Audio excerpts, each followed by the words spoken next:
What happens when cruelty picks the perfect hiding place and nature becomes the weapon? On the south shore of Lake Superior, there's a stretch of rusted industrial coastline the locals avoid. Old ore docks, collapsed catwalks, iron bones sticking out into black water like broken ribs. In summer, it looks abandoned. In late October, when the wind turns sharp and the lake starts breathing its winter rage, it becomes something else. That week, the forecasts kept using words that sounded too pretty for what they meant. Gale, surge, seiche. A once-in-a-decade system sliding in from Canada, colliding with warmer air off the interior, turning Superior into a giant rolling drum. People in town boarded their windows and moved boats into sheltered slips, and Ethan Cole rented a cheap cabin 30 minutes up the shoreline because he wanted quiet. Not the cozy kind, the kind that doesn't ask questions. Ethan had done enough years in uniform to learn how noise can follow you, even when the war is over, how your body can be home, but your mind still keeps a watch schedule, how you can sit at a kitchen table with a mug of coffee and still feel like you're waiting for something to hit. The cabin belonged to a buddy's uncle, half a fishing shack, half a storage shed, with a wood stove that coughed smoke if you fed it wrong. It wasn't much, but it was isolated. That mattered. The road in was narrow, the trees were thick, and the nearest neighbor was a mile away. Ethan didn't bring much: a duffel bag, a battered toolkit, and Rex. Rex was a German shepherd with a broad chest, dark, intelligent eyes, and the kind of stillness that made people instinctively lower their voice. Ethan never trained Rex to be dramatic. He trained him to be reliable. Rex was the one thing in Ethan's life that didn't lie to him. If Rex stared at a door, Ethan trusted that door needed watching. If Rex refused to cross a patch of ground, Ethan listened. And on the first night the wind picked up, Rex stood at the cabin window and stared out into the trees like he could hear something breathing in the dark. Ethan noticed, but he told himself it was only weather, because when you've lived too long with alarms in your bloodstream, you start to doubt your own instincts. You start to call danger nothing just to prove you can. The next morning, the sky was a flat sheet of steel. Lake Superior looked like poured lead. The air tasted metallic, like rain was already falling somewhere far away, and the world was just waiting its turn. Ethan took Rex down to the shoreline trail, mud under boots, cold biting at knuckles. He kept his hands in his jacket pockets, shoulders slightly hunched, like the world might shoot questions at him if he stood too tall. They reached a rocky overlook, and Ethan watched the lake, not the way tourists watched it, the way you watch a living thing that can kill you without effort. A strong gust came off the water and shoved at his chest. Rex's ears flicked, his body tensed. Then Rex did something Ethan hadn't seen in months. He whined, not a needy sound, not fear, a warning. Ethan followed Rex's gaze down the slope, where an old service road cut through brush toward the abandoned ore docks, and he saw a figure moving along the shoreline, small, hunched against the wind, carrying something long and black like a tripod. The figure paused, looked out over the industrial ruins, and kept walking like she owned the storm. Ethan should have turned back. He didn't come here to get involved in anyone's life, but his feet carried him downhill anyway, because he recognized the posture of someone who was too focused to notice the danger gathering around her.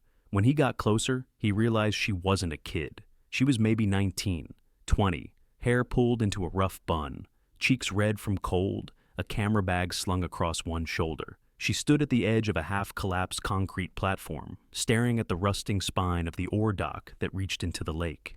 "Hey," Ethan called, voice rough from disuse. She turned sharply, eyes wide for half a second, then narrowing as she assessed him, not scared, alert. "I'm not trespassing," she said immediately. "And if you're here to tell me to leave, I've got permits." Ethan blinked once. "Not a cop," he said. "Just someone who doesn't want to watch you get blown into the lake." Her gaze dropped to Rex, then back to Ethan. Something softened in her face. "Sorry," she said. "People have been on me lately." "What are you doing out here?" Ethan asked. She lifted her chin toward the dock. "Documenting runoff," she said, "and structural failures. This site's been inactive for years, but something's still leaking. There's a creek that feeds into the lake right under that far support. You can see the discoloration after heavy rain." She spoke like someone who'd repeated those sentences many times to people who didn't care. Ethan looked at the dock again. A dead industrial beast, rusted steel pylons, a skeletal catwalk, ladders that led down into nothing, a place built to move ore, now waiting to swallow anyone dumb enough to wander onto it. Name? Ethan asked, because his mouth moved before his brain approved it. She hesitated, then answered. Kayla Monroe? Ethan nodded once. Ethan, he said. This is Rex. Kayla's eyes flicked to Rex again, lingering on the dog's calm intensity. He's beautiful, she said quietly. Rex did not wag his tail. He simply watched her like he was deciding whether she belonged in Ethan's world. Kayla's lips tugged into a small smile, like she understood that kind of judgment. You live around here? Ethan asked. No, Kayla said. Just stuck here for now. My mom works nights at the clinic. I'm applying for out-of-state schools, environmental engineering. Out of state, Ethan repeated, like he'd forgotten people had plans. Yeah, she said, if I can survive this town first. The way she said this town had weight. Ethan didn't press. He should have walked away right then, wished her luck, told her to be careful, and returned to his cabin with his quiet. But the wind rose again, and Rex stepped closer to Kayla without being told, positioning himself between her and the edge of the platform. Kayla noticed. Does he always do that? She asked. When he thinks something's wrong, Ethan said. Kayla's eyes drifted past Ethan's shoulder. Something shifted in her expression, tightening, like a door closing. Ethan turned. A glossy black SUV rolled down the service road toward them, tires crunching gravel. Too clean, too expensive. The kind of vehicle that didn't belong near ruins unless its owner believed the world belonged to him. The SUV stopped. 2 doors opened. A young man stepped out first, tall, broad-shouldered, wearing a jacket that looked like it cost more than Ethan's monthly rent. He had that polished confidence of someone who'd never been told no without consequences. Behind him climbed 2 others, one girl with heavy makeup and a tight smile, and one thinner guy who hovered like he wanted to be anywhere else. The tall one looked straight at Kayla. Well, he said, look what the storm dragged in. Kayla's jaw tightened. She didn't move. Ethan watched her shoulders, how they squared, how her hands went still. Not fear, preparation. Go home, Grant, she said, like she'd said it before. Grant's smile widened. You're on private property, he said. This whole shoreline is under redevelopment review, which means my family's lawyers will make your permits look like toilet paper. Kayla lifted her chin. Your family doesn't own the lake, she said. Not yet. The thin guy glanced at Ethan and Rex, then back at Grant, uneasy. Grant followed his gaze and finally looked at Ethan like he'd just noticed a piece of furniture that wasn't supposed to be there. And you are? Grant asked. Ethan didn't answer immediately. His eyes stayed on Grant's hands, clean nails, expensive watch. No calluses, no real work. But there was a kind of violence in the way he stood, like he enjoyed the idea of pushing. Just walking my dog, Ethan said. Grant's eyes flicked to Rex. A quick flash of uncertainty, then his pride shoved it away. Cute, Grant said. But you should keep walking, Kayla's voice cut in. Leave him out of it, she said. This is between you and me. Grant's smile turned colder. Oh, it's always between me and you, he said softly. Because you keep making it that way. Kayla's nostrils flared. You mean because I keep filming what you're dumping into the creek, she said. Because I keep showing the town what your father's redevelopment really is. Grant took one slow step forward. Your mom works at the clinic, he said. She can't afford to lose that job. Kayla didn't flinch, but Ethan saw it, the smallest tremor in her fingers. Grant saw it too. His eyes brightened with satisfaction. Imagine, Grant continued, voice almost gentle, how hard it would be for her if her daughter had an accident out here, in a storm, trespassing, acting reckless. The thin guy's eyes widened. Grant, he started. Grant didn't look at him. Kayla's voice dropped low. You wouldn't, she said. Grant shrugged. Storm's coming, he said. People make mistakes. Ethan felt something cold settle behind his ribs. Because he recognized the tone, not anger, decision. Rex's lips pulled back slightly. Not a snarl, just a silent warning. Grant noticed. His eyes narrowed at Rex like the dog had insulted him. And then Grant did the stupidest thing a certain kind of person always does when he feels challenged. He moved toward the dog. Kayla stepped forward instantly. "Don't!" she snapped. Grant ignored her, reaching out like he planned to shove Rex away with one casual motion. Rex didn't lunge. He simply rose, fluid, controlled, and placed himself closer to Ethan, muscles tight, eyes locked on Grant's knee. Ethan's voice turned flat. "Back up," he said. Grant's gaze shot to Ethan. "You threatening me?" Grant asked, amused. Ethan didn't blink. "I'm warning you," he said. For a heartbeat, the wind seemed to pause, as if the storm itself leaned in to listen. Then Grant laughed, a short, ugly sound. "You're not from here," Grant said, "so you don't know how this works." He pointed at Kayla. "She's been a problem," he said, "always stirring people up, always making my dad look bad." He took another step, now close enough that Ethan could smell his cologne, sharp, expensive, wrong for this place. "You know what happens to problems?" Grant asked. Kayla's voice cut like glass. "They get exposed," she said. Grant's face twisted, and that was the moment the storm chose to arrive. Not with rain, with a sound, a deep, low roar rolling across the lake like something massive turning over in its sleep. The wind punched hard enough that Kayla staggered back. Ethan grabbed her elbow automatically to steady her. Grant noticed that touch. His eyes flashed. And in that flash, Ethan saw the truth. Grant didn't just want Kayla gone because of a camera. He wanted her gone because she refused to be small for him. Grant's hand shot out, not toward Ethan, toward Kayla's camera bag. He yanked it, hard, ripping the strap off her shoulder. The bag slammed to the concrete and skidded.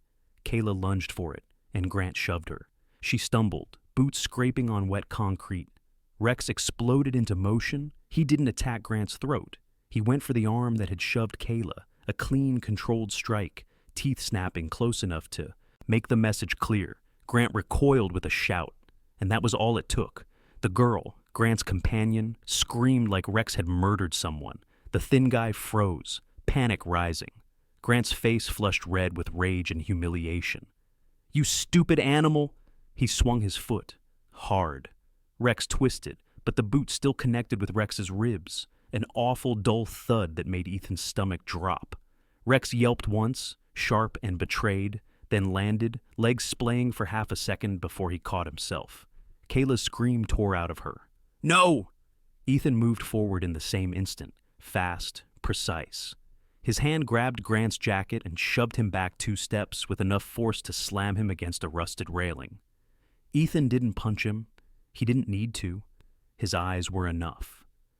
Grant stared up at him, shocked, because for the first time in his life, he'd touched something that didn't care about his last name. Ethan's voice was low. "Get in your car," he said, "and leave." Grant's chest heaved. The storm wind whipped his hair, made him look younger and smaller for a second. Then his eyes slid past Ethan, to Kayla, kneeling beside Rex, hands shaking as she checked his side. Grant's face hardened again. "This isn't over," he said. Ethan's gaze didn't move. "It is for today," he replied. Grant spit on the ground, then turned sharply and marched back to the SUV. The girl scrambled after him. The thin guy hesitated, eyes darting between Kayla and Ethan, then followed, shoulders slumped. The SUV roared away, tires throwing gravel like angry hail. Kayla stayed crouched beside Rex, fingers gentle on his fur. Rex's breathing was rough, but he was upright. Ethan crouched too. "He'll be sore," Ethan said. "Maybe bruised, but he's tough." Kayla swallowed, eyes glossy with fury. "I'm sorry," she whispered. "I didn't think—" Ethan shook his head once. "This isn't your fault," he said. Kayla's jaw clenched. "It is," she said softly. "Because I keep thinking if I just keep filming, if I just keep showing people, the truth will protect me." She looked up at Ethan. "But it doesn't," she said. "It just makes them meaner." Ethan didn't answer right away, because he understood that too well. Truth doesn't stop violence. It just gives violence a reason to hurry. The first rain hit 5 minutes later, hard, cold drops that stung like pebbles. Ethan helped Kayla gather her scattered gear. Her camera body was cracked at the edge.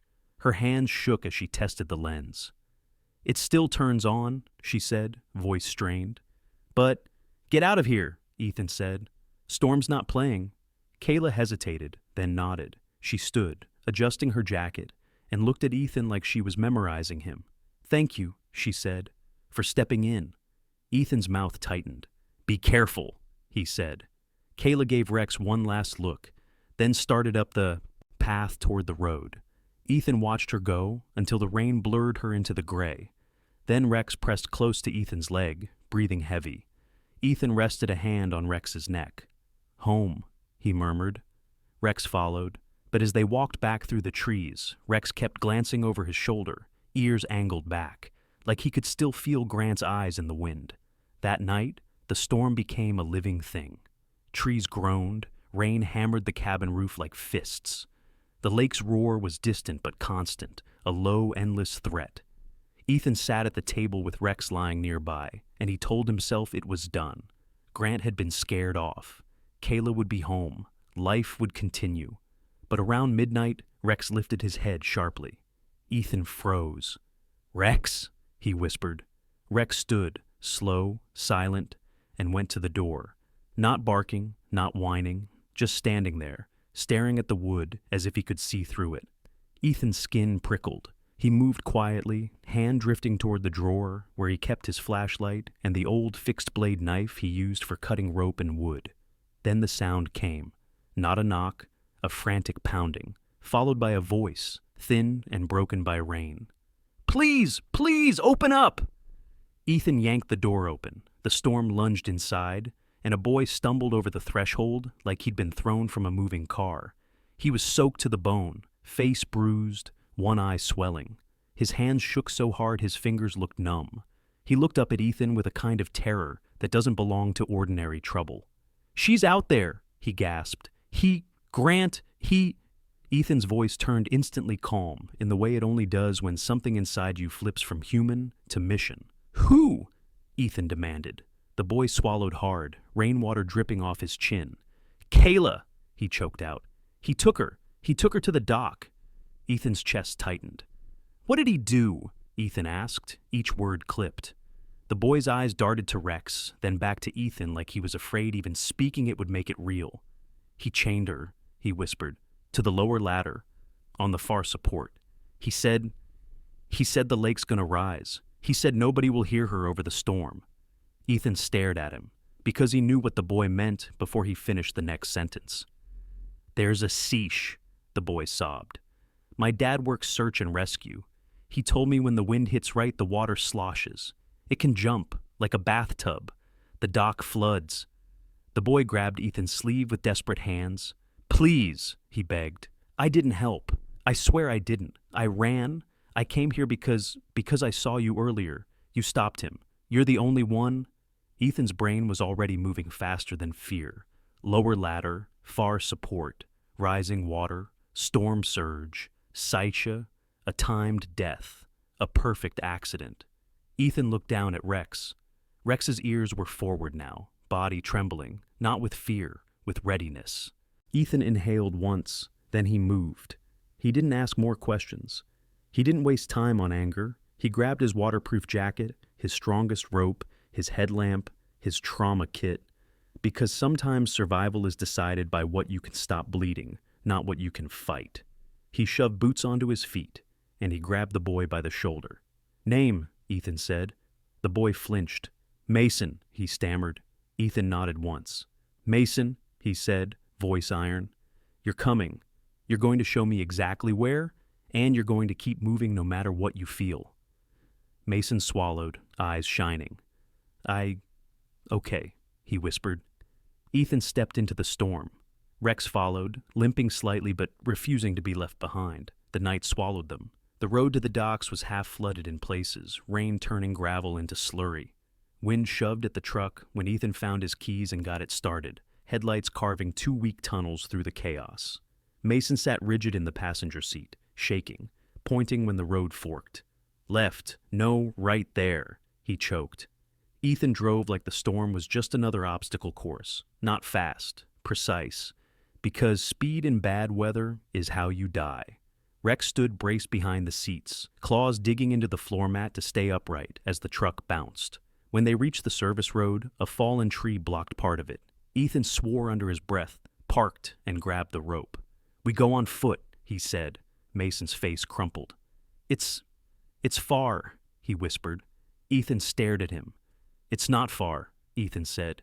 "It's just hard." He stepped out into rain so cold it felt like punishment. Rex leapt down beside him and immediately lowered his head, scenting the ground, pulling forward. The world was a blur of water and wind and the distant roar of the lake. They pushed through brush, boots sinking in mud, branches whipping faces. Mason slipped twice.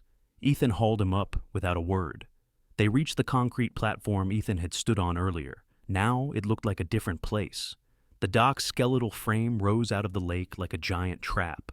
Waves slammed the supports. Water surged and retreated with unnatural rhythm, like the whole lake was breathing in and out too fast.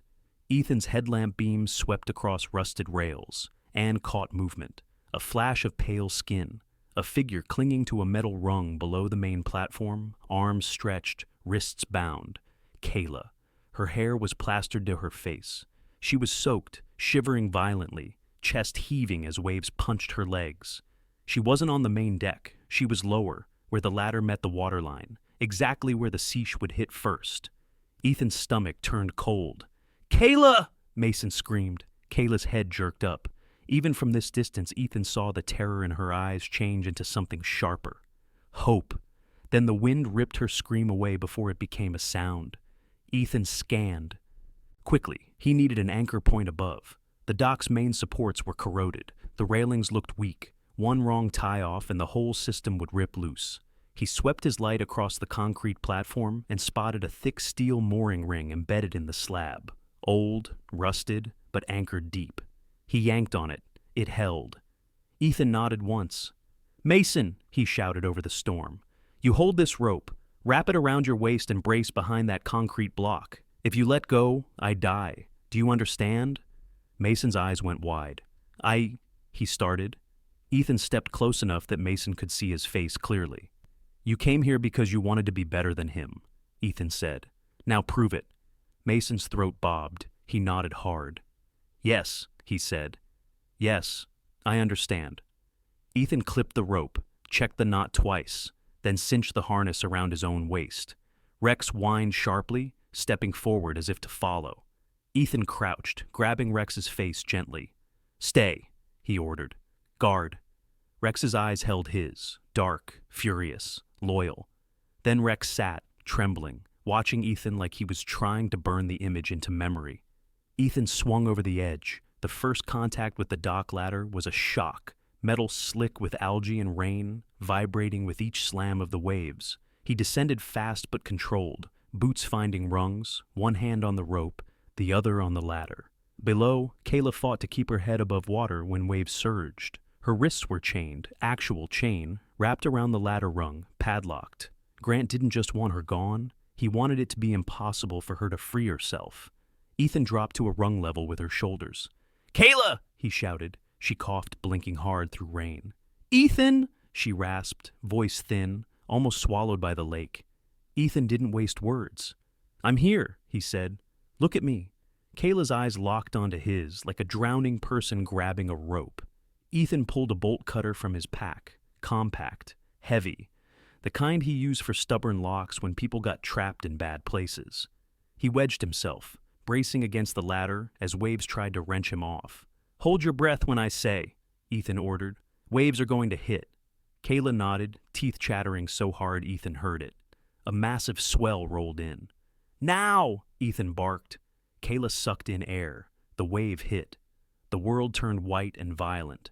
Water slammed into Ethan's chest, trying to peel him off the ladder, ripping breath from his lungs. He wrapped one arm around the rung, forcing his body to become a shield between Kayla and the full force. For 2 brutal seconds, he was underwater, cold so sharp it felt like knives. Then they surfaced, coughing. Kayla's face was blue around the lips. She was running out of time. Ethan shoved the bolt cutter's jaws onto the padlock. The metal was slick, his hands numb, but he squeezed with everything he had. The lock snapped. Kayla's wrists stayed bound by chain, but the chain came free from the rung. Ethan grabbed her under the arms. "Up!" he commanded. Kayla tried to climb, but her legs were weak, cramps seizing from cold. Ethan hauled her, one rung, another. Above, Mason braced, rope burning against his gloves, face twisted with effort. And then the lake did what Mason had warned. The seesh came. It wasn't a wave, it was the whole body of water deciding to rise. In one sudden, sickening surge, the water level jumped, flooding the lower structure, swallowing rungs that had been above the surface seconds earlier. Ethan felt it slam against his waist, then his chest, as if the lake had grabbed him and yanked. Kayla screamed as the water surged up her body like something alive. Ethan locked his arms around the ladder, holding her between his body and the metal. "Climb!" he roared. Kayla fought, sobbing, claws of cold in her muscles. Ethan shoved her upward, rung by rung, his shoulders burning. Then he heard it, a deep metallic groan. The dock's old catwalk above them flexed under the new water pressure. Rust screamed. Something was giving way. Ethan looked up and saw a section of corroded grating beginning to tear loose, shuddering, ripping like paper. If it fell, it would slice the rope. It would crush them. "Move!" Ethan screamed upward. Kayla's eyes went wide. She scrambled harder. Ethan pushed with everything left. Above, Mason yanked like his life depended on it, because Ethan had made it true. Ethan got Kayla to the lip of the platform. Hands reached down, Mason's trembling grip, and grabbed her jacket, hauling her up onto concrete. Kayla collapsed, coughing water, shaking violently. Ethan tried to climb after, and the catwalk broke. The metal grating sheared loose with a scream and dropped like a guillotine. Ethan jerked his head back just in time, but the falling metal slammed into the ladder beside him, twisting it, sending shock through his arms. The rope snapped taut as the dock shifted. Above, Mason screamed. Ethan looked down. The water surged again. And then, through rain and chaos, Ethan saw Rex. Rex was on the platform, body low, teeth bared at something Ethan couldn't see from below. A shadow moved near the edge, a figure in a hood, watching. Grant. Of course. He hadn't left. He'd come back to make sure the lake finished the job. Rex lunged. Grant swung something. Maybe a pipe, maybe a chunk of metal. Rex yelped, stumbling. Ethan's blood went ice cold. "Rex!" he roared. Kayla's head snapped up, eyes wild. Mason turned, and Grant moved. Fast. He grabbed the rope, Ethan's lifeline, and yanked hard, trying to pull it loose from the mooring ring, not to save himself, to drop Ethan into the lake. Mason screamed and lunged toward him. Kayla tried to rise, but her body wouldn't obey. Grant's face was twisted, wet hair plastered to his forehead, eyes bright with something ugly and certain.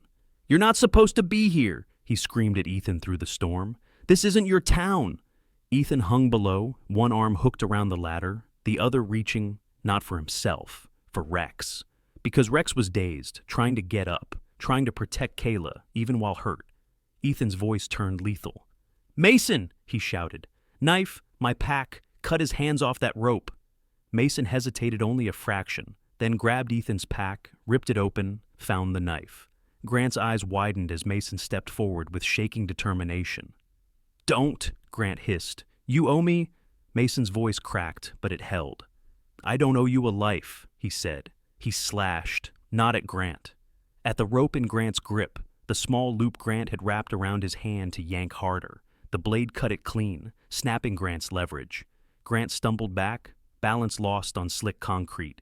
He flailed, and Rex, half-dazed but still Rex, surged forward and slammed into Grant's legs like a living battering ram. Grant went down hard. His shoulder hit the concrete with a crack that even the storm couldn't hide. He screamed. Mason jumped on him, pinning him, fists shaking. Kayla crawled toward Rex, sobbing his name, and Ethan climbed. One rung, two, every muscle screaming, water dragging at his boots, ladder twisting dangerously. But he climbed, because the only thing worse than dying in cold water is leaving your dog behind. When Ethan hauled himself onto the platform, his hands immediately went to Rex, checking ribs, checking eyes, checking for blood. Rex's breathing was ragged. He'd taken another hit. But he was alive.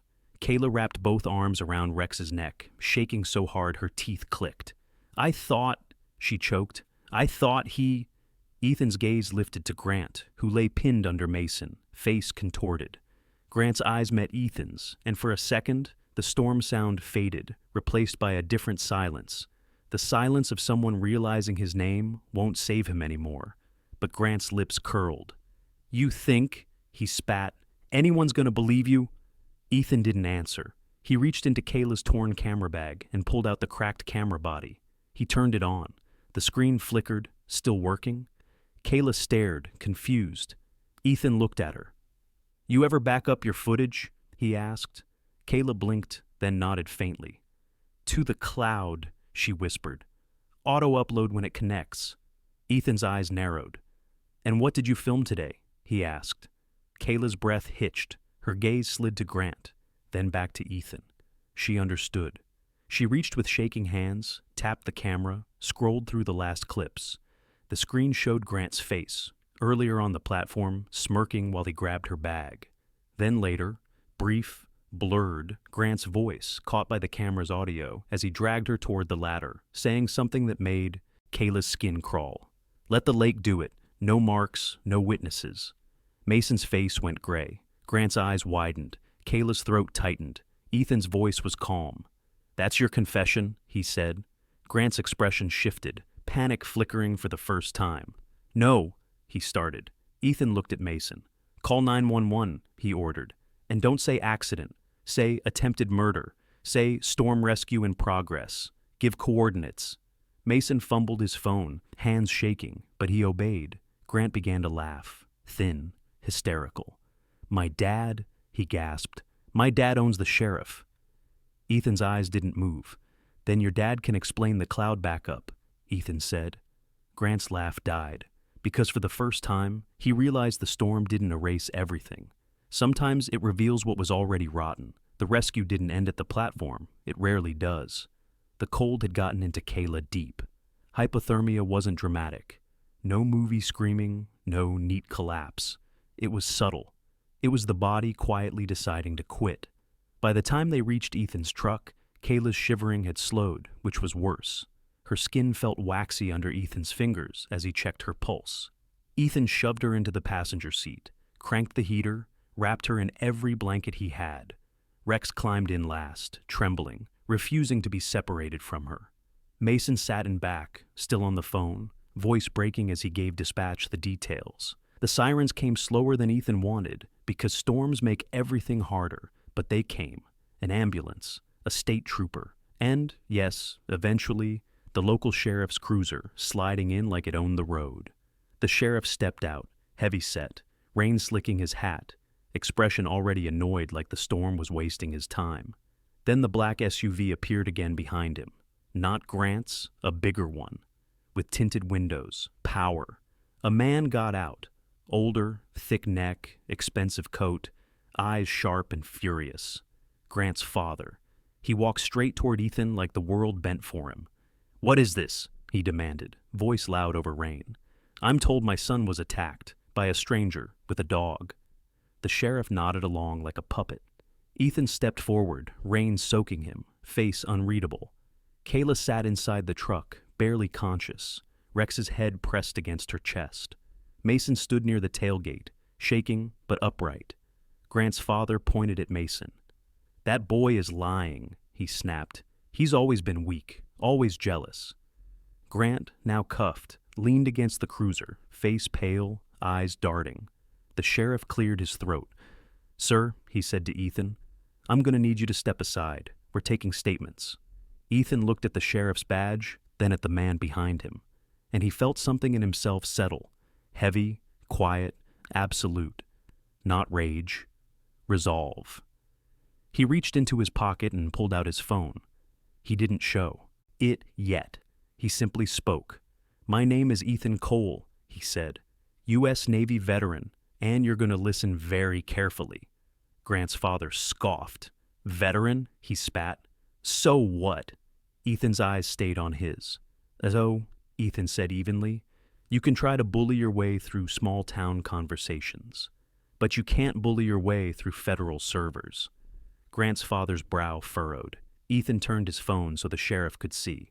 On the screen, the uploaded video file, time-stamped, backed up, audio clear enough to make a jury flinch. Ethan's voice lowered. "This is your son admitting intent," he said.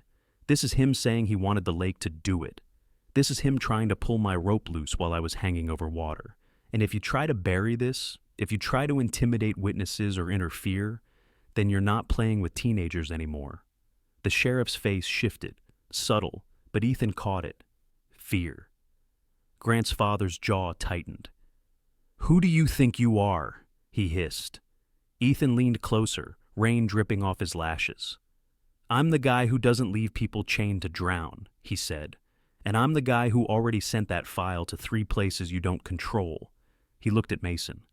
"Mason's dad works search and rescue," Ethan said. "Dispatch logs will show response. EMS will document rope marks, hypothermia, injuries. Rex's vet report will show blunt trauma." He looked at the sheriff. "And if you want to gamble your badge on this family's money," Ethan continued, "you can.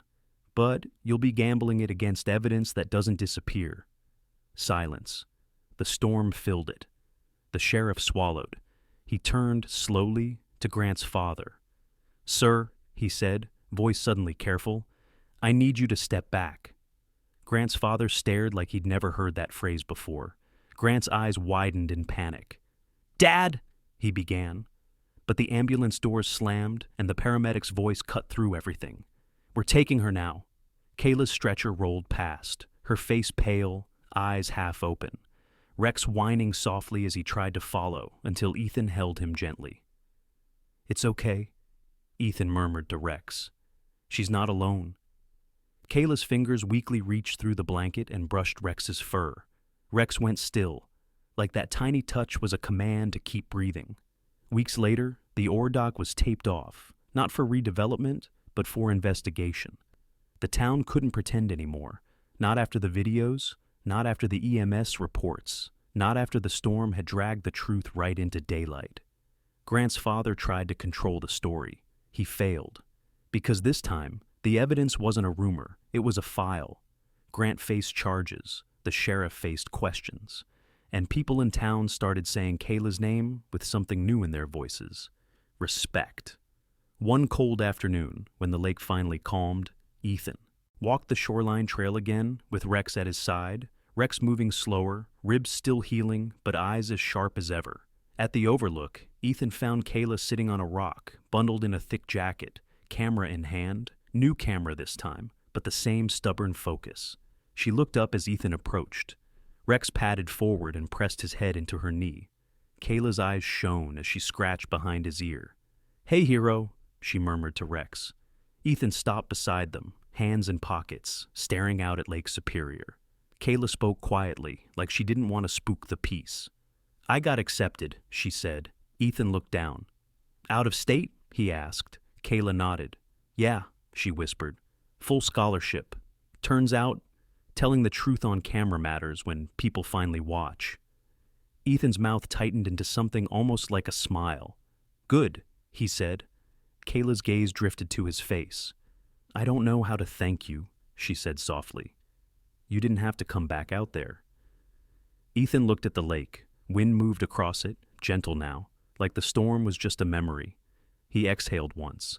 "I did," he said. Kayla frowned slightly. "Why?" she asked. Ethan's hand dropped, resting on Rex's head. Rex leaned into it, solid and warm. Ethan's voice was quiet. "Because some people think the world is theirs," he said, "and they think nature can hide what they do." He glanced at Kayla. "But storms don't just destroy," he said. "Sometimes they expose." Kayla swallowed. "And Rex?" she asked, voice small. He took another hit for me?" Ethan looked down at Rex, who stared back like he already knew his answer. "He didn't do it for you," Ethan said softly. "Not only." Kayla blinked. Ethan's gaze turned distant for a moment, like he was looking through time. "He did it because he knows what it is to stand between someone and something that wants them gone," Ethan murmured. "That's what he is." Kayla's lips trembled. "And what are you?" she asked. Ethan stared at the lake again. Then he answered, voice steady. "Someone trying to be an anchor," he said, "before the water takes what it shouldn't." Rex's tail thumped once against the rock, not loud, just enough, like a promise.